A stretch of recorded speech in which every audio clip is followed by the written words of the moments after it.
This is trying to get your bosses and managers to send you on a barrel pick. Yeah. We bop and hippity hop. I'm as happy as I can be. Boom, boom, and hippity zoom. Love is sweet, love is grand, works one. Whiskey barrel picks. This is a thing that not a lot of people have gotten to do, but yes, it's an adventure. What is a whiskey barrel pick? So, whiskey barrel pick is when someone goes into a distillery and hand selects an entire barrel of whiskey that will then be bottled for them. So, we're gonna barrel pick in our own distillery. And we're going through and we're choosing our favorites. And we're also going to do a reminder taste test on the original Eleanor's and on the Senso cask Eleanor. That was my idea, to do the reminder taste test. So we need to have how many whiskey tastings? 1, 2, 3, 4, 5, 6, 7 barrels we're gonna try today. I think plus Senso, so 8. Plus Senso. Oh, 8 the and 9 if we try to remember what the old one tasted like before we put it in a Senso. Of course. And this thing that you're using is called... It's just a thief. I like the generosity of the pours. The different kinds of barrel picks, you were telling me earlier. So there are sort of 3 different ways that you get barrel picks. Either you manage or own a restaurant/restaurant bar, and you have a good relationship with the distillery that you love, and they invite you in and they let you select the barrel. And then it gets bottled just for you, has your bar name on the side of it, things like that, right? In Austin, that would be things like Jack Allen does this pretty regularly, but actually a lot of them do it.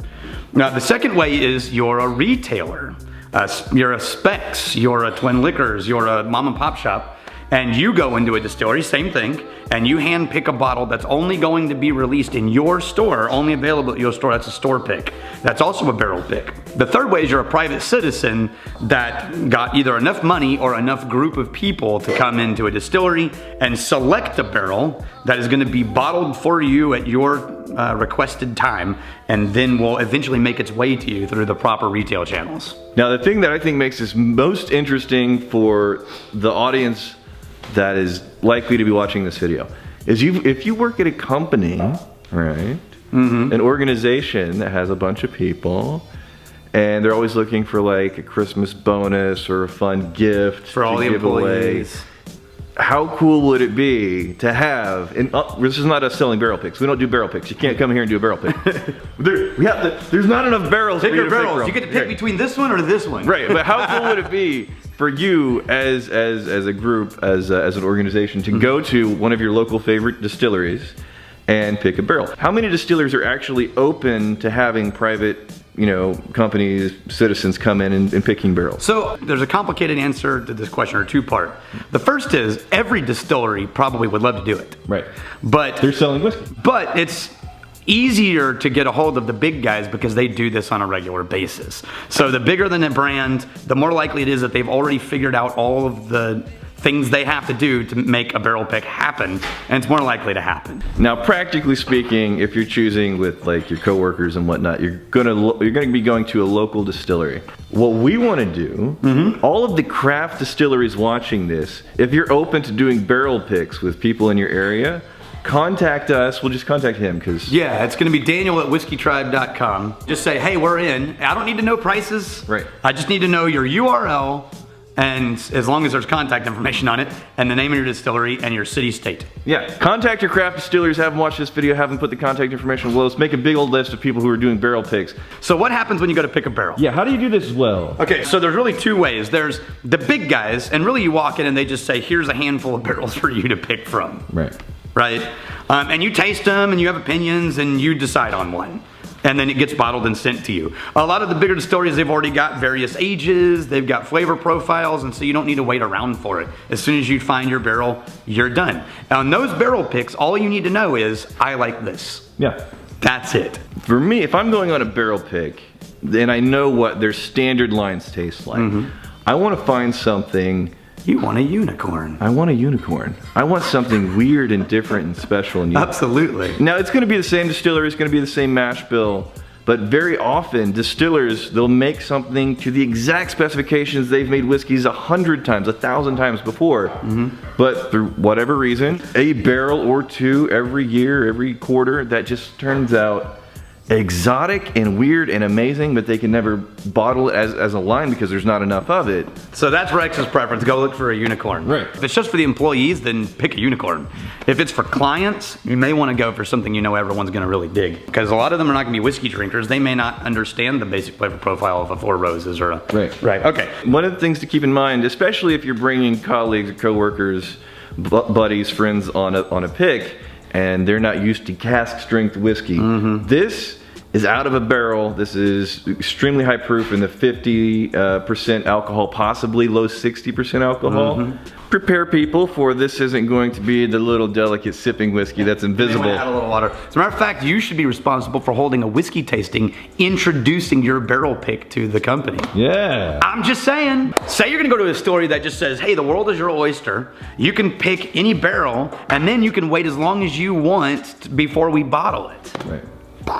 Yeah. Right? Yeah. So what do you need to know when you're checking barrels? Now, what are we looking for when we're checking barrels? And that's the same thing you're gonna be looking for. Emma's been busy. And man, you can see a color difference already from 8 months in Texas. All right, let me swing around. See these darker ones? These are the 8 months in Texas barrels. Oh yeah. Texas, not yet. Yeah. Texas summers, man, they're a beast. Here's the one thing that you need to know. If the distillery is young like us, we don't get the ability to know what this is gonna turn into 6 years from now. Right? If you go to Four Roses, they taste something and they'll say something like, oh, this will be perfect in about 8 years. Right. Well, we have no idea, right? So we can't actually look for that. Now, luckily, we now have almost a 1 year comparison. This is what's possible if it hangs out for a little bit longer. At least one Texas. One summer and part of a winter. Okay. There's gonna be 3 variations on these, but it gives us a directionality. Sure. And so what we're looking at here is, do we like it? And if we do, is if it heads this direction, is that gonna bring it alive, or is it gonna bury something that we really like right now? Now, let's try barrel 1. Do you have a notebook? We're gonna start with the old ones, because I wanna see what's missing in the new ones. Okay. Right? Oh, see, that nose on that is so much better. Look at the difference in just the nose. New one. Wow, so much lighter. So much lighter. Wow. So much lighter. So what I'm thinking is things like, hey, this is already kind of orangey, citrusy. Right. And once we taste it, we'll know more. But if that went into a Senso barrel, that would really bring out all the wine notes in that one, maybe double down on it. Now, we're tasting these at cask strength because we almost only release these things at cask strength. So I need to know what they taste like. When you're done writing that, write into 15 and 13 for me. So, the ones that have already been aged in Texas, same mash bill, what's the difference that you're finding from a Texas summer plus months? What I'm finding is that the Texas heat dramatically increased 2 things at once in opposite directions. It dramatically increased all the wood sugar and all of the vanillas and the butter and the caramel, but it also accented the slightly bitter tannic wood aftertaste at the same time. Either way, it just feels denser. I do we have chosen our favorite whiskeys. We're going to take them to Deb in the distillery, who will use her Debbie skills to do Deb things.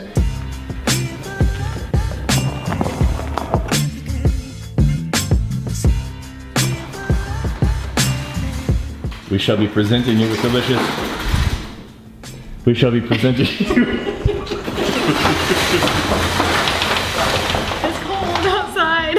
Deb. Rex? Are you ready? Yes. To choose my whiskey? I'm ready to choose the best whiskey. Okay, so how many? What? I wasn't insulted by that. It was the same thing. I said, were you ready to choose the best whiskey? Yes. It's like, good, we're on the same page. All right. We brought, which whiskey? Basically a synonym. So we brought over the 3 Eleanors. Shall I sit on the throne? That's not fair. Okay, she must be presented with whiskey glory. Damn it, do I gotta bow down? I told you to make them bow down. Just don't spill my whiskey. Notice you have the trappings of a queen. This is my royal attire. All right. And my crown. Ooh. Available in the merch store. Like old crowns. It's available in the merch store. The link is in the description down below. I'm still getting the vanilla and a little bit of the caramel. Okay. Hold on. Okay. Hold on. Say it, Deb. Which one's the best? I'm gonna go with barrel number 9. All of us. Yeah. Unanimously, without discussion, chose that as the best one. Really? Yeah. Number 9 is going to be the Chapter 7 Eleanor. I drank that too fast. Well, here, let me help you.